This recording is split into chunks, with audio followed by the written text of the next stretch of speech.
3 books that you should read in 2018. Namaste everyone, how's it going? Welcome to the new year. I'm gonna actually give into a request which I've been getting from a lot of you, which actually led me to create the lifestyle section on my website. If you guys haven't checked it out, click this button and you can check out that section. But basically, a lot of you keep asking me, Sirhud, what books did you read or what are you reading right now, etc. So today I'm bringing you 3 books for 2018 which will make you a much better person. I've got one on philosophy, I've got one novel, and I've got something like a self-help book. Alright, but just before I start with the video, I wanted to let you guys know a couple of things. First of all, the English video viewers, you don't know something called Mission Dabado. Mission Dabado is a new campaign which our entire Brotherhood army is on, and that campaign is basically that you take somebody's something in your hand and you squeeze it.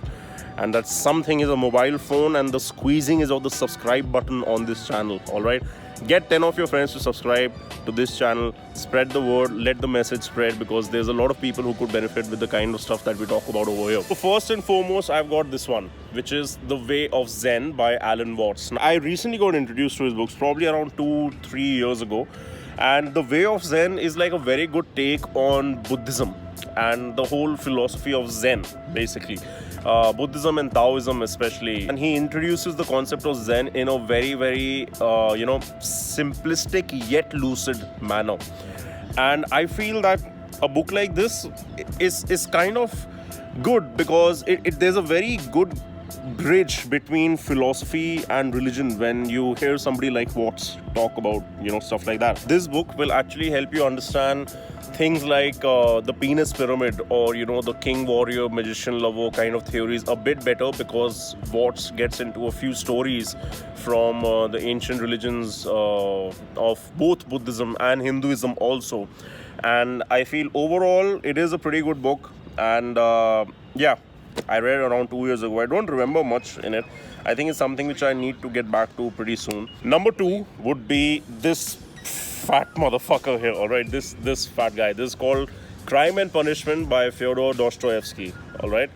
Now, Dostoevsky was a Russian author. Some of you maybe have read his, novels, but I realized that I don't read fiction at all. I used to read novels when I was very young, when I was a kid, but like now I stopped because I only cared about science and biology and why do monkeys fuck in Africa the way they fuck. So I stopped reading stuff like that ever since I left school. But something like Dostoevsky, oh my god, this book, it was almost as if I was there. Like the whole protagonist, right? Like the whole story, what's happening over here with the guy, it's almost like I could live it, because the guy has described it in explicit detail, like the detail to which the author has gone to explain the person's thoughts are next level. Like the way the guy thinks, I can't even tell you.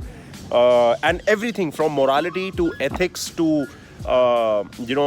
culture, like there is so much in this book which I don't know, like I really loved it. It's like a big fat freaking whatever. But yeah, if I had to talk about this book, I think it's a mix of helping you understand your own psychology, kind of like your psychoanalysis of yourself, as well as I feel if you're somebody who has read Freud or Carl Jung and stuff like that, I think that you will really find this book interesting. Another thing, like a lot of people ask me as to, Sirhud, how is your English so articulate, or when did your public speaking skills become so good?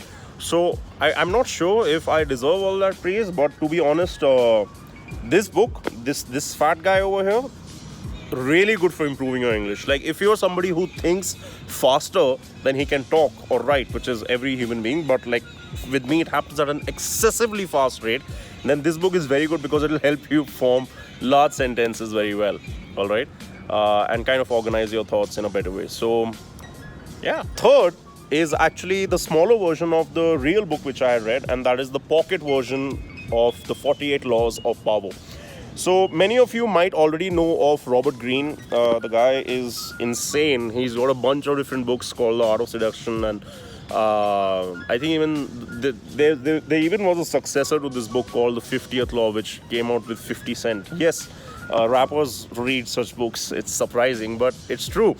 So the 48 Laws of Power, I would say, is more like the kind of book where If you want to understand how to manipulate people better, if you want to understand how to psychologically position yourself in social dynamics so that you can gain a lot of leverage when it comes to relationships, I think it's a pretty good book. I'll probably put it somewhere in the whole category of the dark arts when you start talking about psychology and stuff like that. A lot of useful laws in here. A bit of it is contradictory, but that's all right. I mean, use what you can when you can and wherever it benefits you. All right, I've put the links for all of these books in the description below. They are all affiliate links, definitely, so you will be giving me a little bit of support while you're purchasing these, so thank you for that. Make sure that you send this video on to somebody who loves to read. Maybe they'll be able to get their hands on a new book which they haven't explored until now. And yeah, I'll see you. Happy New Year.